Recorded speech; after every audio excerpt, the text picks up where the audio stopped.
How you doing? I'm back. It's Ray Triboletti. Starting a new how-to today. Going to be on laminate flooring. Sorry about the light. So we're back in the bedroom where we tore off the wallpaper. There's no trim down yet, but you know, there's a window there. Okay. So now what I did, moved all the furniture. I have to do it this way. I got to move all the furniture to one side, and then I'm gonna have to move it back as I go. I don't know if that's a good idea until the floor's finished or what, but I'm limited space, so I'm gonna give it a shot. So here is our product. It's called Nirvana Plus. Nirvana Plus. Looks like almost 10 square feet in the box. It's called Madison River Elm. It looks nice, you know. And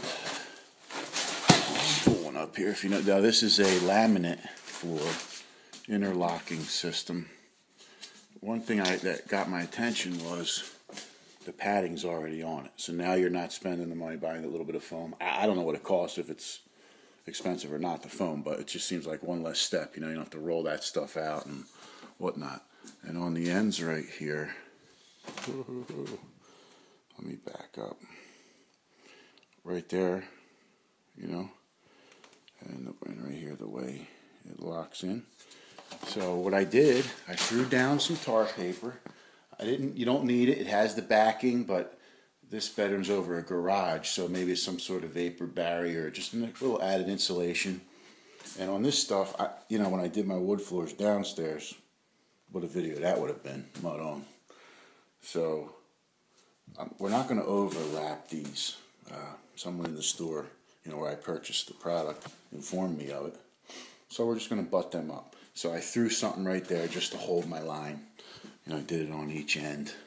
Paper curls up, all that. So now the paper's down, blah, blah, blah. We opened the box and we started in this corner here.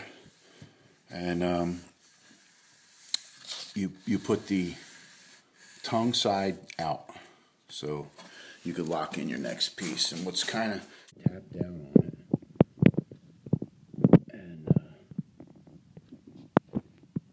that's that. You know, and I'm going to just keep running it. So real quick, sorry about all that. My phone rang, I got sidetracked. So here we go. We lift the piece up, and as you go right down the line, you know, you just continue on, and that's it. So then what you want to do is make sure you keep a edge. Okay, real quick before I get going, I wanted to show you one thing. This little tool right here. What you do is, as you get going, right here you want to set the edge of this tool, and this has a little felt pad for scratching. You're going to set it, say, I know this ain't open, but you're going to set it right on top of this groove right here. Okay, and you're going to tap the back side and just kind of tap them in a little bit as you work into your next row. You're not going to be able to get behind it because you're going to be up against the wall, you know, so do your best. And as you work out, if you're a little, just tap, tap, tap, tap. It's better you make a bunch of little taps than hit it real hard, you know, because you don't have to, you can be gentle with it, you don't have to force it. It all should fall into place for you if you're fairly square, you know. And just try to keep it as square as you could. And I didn't mention, look, I'm going to cut my stuff with a, you know, I don't know if I'm supposed to be doing this or not, but like a Hitachi C10FC E2. So I'm going to make my cuts in the bathroom because let me tell you, I'm not walking downstairs, outside, or in the garage. I'm going to keep the bathroom door, make my cuts. Okay, so here's where we're at. Let me try to get out of the sun here. Hold on. Let me put this down. Okay, look, here we are. We're, what are we, 1, 2, 3, 4, 5, 6, 7 rows out. The first few were tough because it moves all over. I nailed the 2 rows, not fully, but I tacked the first 2.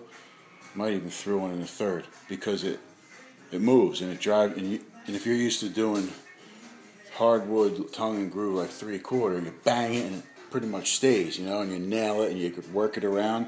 You can't do that with this stuff. So, see over here, like this is I'm on this row, and then right here, it's sticking out further. So, I come up, you know, I've been slamming my feet into it, you know, just giving it a little, working it back as I go forward.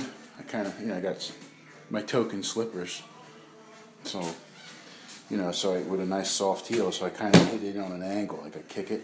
I'm using my tool and I'm tapping, but you know, the way it just lays on top, I don't know about all the tap, tap, tap, you know. So, all right, I just want to let you know here where we are, but you do start to move along, and you realize let up a little on the bang in, and just drop it in and move on, and then kind of push it together. You got to get a knack. I'm starting to get it, but it's very frustrating compared to, you know, I put down 3/4 teak downstairs, 5 inches wide, and I could manhandle that a little more. So, you know, my favorite tool is a hammer. You follow me? I should be tapping maybe with a rubber mallet and this and that, but I'm positive that I'm not going to be banging on my floor, so I'll be tapping the tool. So I utilize whatever I can instead of going out and buying stuff. You know, you use things like, for instance, pulling nails. I couldn't find my Wonder Bar or cat's paw or whatever. I got a pump pliers, and I grabbed the head of the nail and used the rounded edge of the pliers as a pry. You know, so little things like that, tricks. If you don't have the tools or the means to go out and buy what you need, you could improvise. Nothing to be ashamed of. I'm doing it. You know, so borrow your stuff if you could from somebody. Return it. Take care of their stuff and return it. Don't be one of them guys who borrow something, you know, and they never bring it back. So, so here we are working our box. It's not, there's a few in a box, 5 or whatever, 6 in a box. You slide them all out and put them on the floor. So the packaging they got right. Scale of 1 to 10. This floor, difficulty level, I'm gonna give it a 7. Pretty high to get, you know, for your first time. But they tell me the thicker the mill, the easier the application. So there is a 12 mil that I saw, and there's probably more. And they do have the pad on the back. So it looks nice when it's done. Looks like it's going to hold up well. I rate this product, you know, like a 5 out of 5. It's a good, solid idea and a good product. Like I said, difficulty level's a little up there for a beginner, but hey, we all got to start somewhere, and we're better than in the bedroom, huh? You know what I'm saying? All right, I'm going to get back to work, and I'll get back to you. And what we're going to wind up doing is transporting some furniture by the time I get to the end of this tar paper here. I call it tar paper. I don't know what you guys, whether I'm using the right word, but who cares? So, okay, I'll be back. Okay, here we are. We started going into our closet over here, so I'm not going to go threshold across my closet. I'm going right in, right under the door. Door's a little high. Used to be a rug here. You can see the height, but you know what? Don't really care. Looks fine. I trimmed out underneath my door, I guess you call it a door jamb. The trim all around the inside. I cut that. I cut it with a hacksaw. It's not the right tool, but that's what I had up here, and I used it. So then, you know, I have some extras here. And the reason I have them laying there is, okay, here it is. This is a floating floor, correct? Well, we tried laying it in the way I showed you earlier with the tongue part out, just like it calls for. Got about 14 rows in, it just wouldn't stay down. So I called a friend of mine, he came over, and we worked on it. No luck. So we turned it around. Tried doing it the opposite way of the way they tell you. Had started with the tongue in towards the wall. And then we'd snap underneath, and the up pressure would lock it in. No success there either. So you know what we did? We broke out the Porta-Cable staple gun. on this 3/8 laminate. There it is, right there. 1-inch staples. Thank you, Porter cable. And got a little hose here. A little pancake air tank. A small 135 psi. Porter cable again. Thanking them. So we're nailing this floor just like you would regular 3/4 hardwood floor, which I should not be doing. But I had no luck, people. So this freaking video, I guess, is a flop on how to. But, you know, all else fails. Hey, this is a how to. We're nailing it. We're stapling it. We're stapling about every foot. We're still tapping it in like it calls for, though. We're using our tapping block. We're setting it in and we're making sure it's locking. And then we're hitting the tongue. I'm turning my gun here. I'm sure Porter cable will be really proud. I'm turning my gun here like this on an angle, and I'm shooting in to the tongue right under the laminate floor. And this is where I'm at, about 3/4 of the way done. You see what we got left right here? This is nothing, a little straight shot. And we'll finish off our closet, and that'll be it. So we'll be back to the finished product. And I'm sorry to the people of Nirvana Plus for their laminate floor. It's a beautiful floor. I just had no luck installing it. So we now. All right, look, here we are. We're at the doorway where it's meeting the other floor in the hall. Okay, so what I'm doing, my cuts ain't great. My blade's a little too short, so I got to either flip it or lift the board, so they're not perfect. But what you're going to see here, I'm going to throw a threshold in there.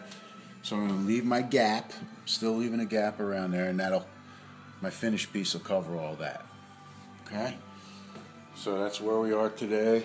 My knees are killing me. I mean, that doesn't sound good, but so now a little cushion for when I'm down there on my knees. I got no helper today. Little piece in the closet to finish here. Running low, running low. So we'll show you how it goes in a bit. So, but a little simple run right here. Boom, boom. We trimmed around the bottom of our door jambs.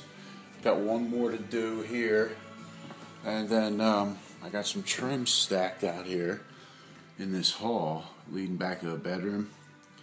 For the closet, I got to paint that and then come in with an air gun and nail it down. Boom, boom. Okay. Yo, check this out. This little workstation. Look at this. Plastic. Hung it where we removed the tub in the last episode, if you remember that.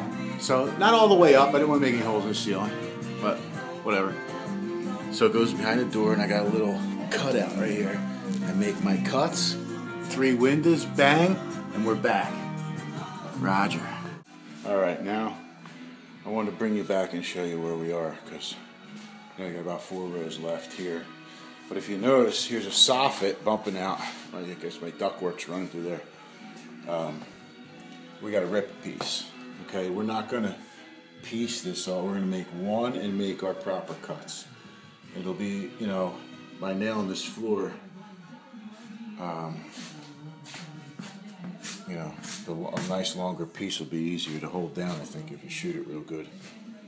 Especially, you might have to face nail, but if you do, you know, try to do it as close to the wall as possible where the trim will cover it. And if you can't, countersink it. I'm using staples, so maybe pump up your volume a little bit, 10 pounds or whatever. Shoot that a little deeper, and then you, how do you say? Okay, there it is. Finished product. Trim's back, and we're done. Come out nice, considering we had to nail it, because the product stinks.